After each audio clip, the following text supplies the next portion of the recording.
Alright, here's another BRS review. We have a wireless controller for the NES Classic Mini. It is a 2.4 gigahertz wireless controller.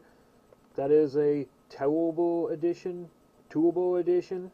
It's turbo. Got a little English on there. Let's open it up here.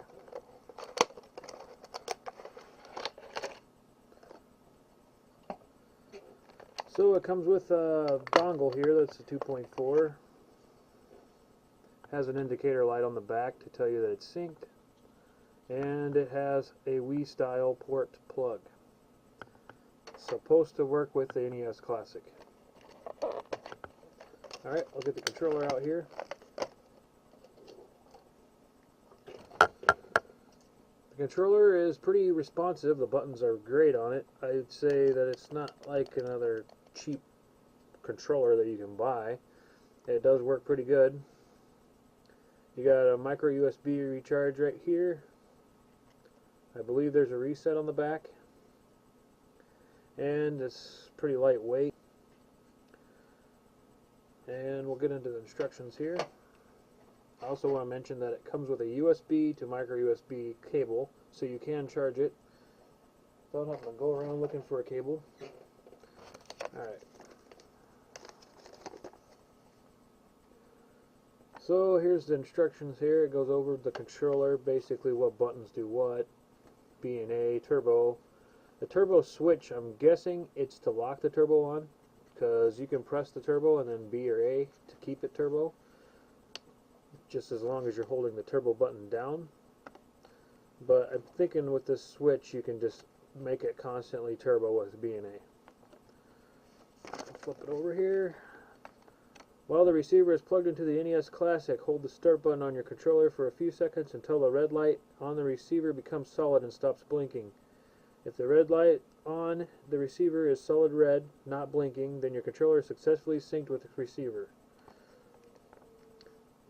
This product belongs to a Wii Classic wireless controller used in a Nintendo Wii console. Simple, reasonable, generous, practical design is suitable for different groups of people. As it says it's for the NES Mini Classic, the instructions say it belongs to the Wii Classic wireless controller. So I'm not sure if this will even work on there. It says used in Wii console.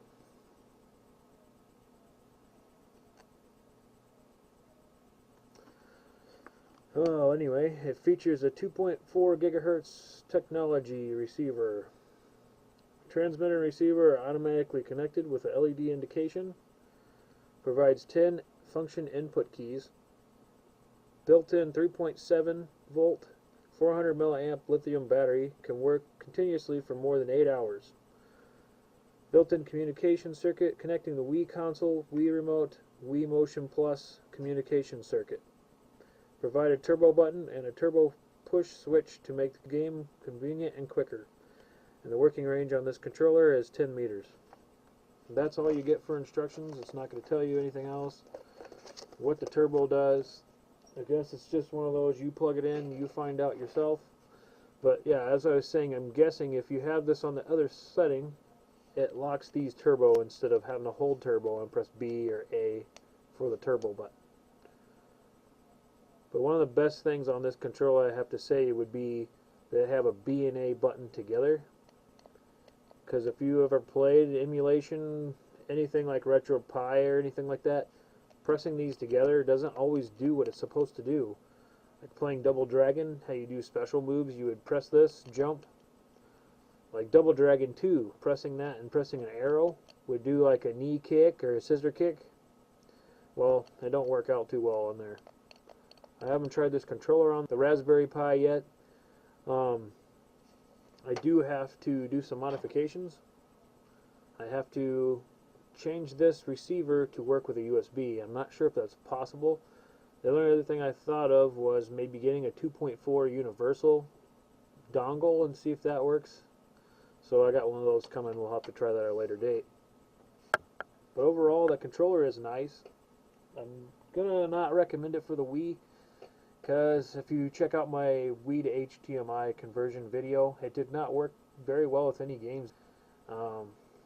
With navigation, Start and select will kind of move around the screen, and A will do stuff, but other than that, you just use the other remote. You don't need a nunchuck or a controller to even do most of the functionality of the Wii. So I'm not sure why we have a controller for the Wii.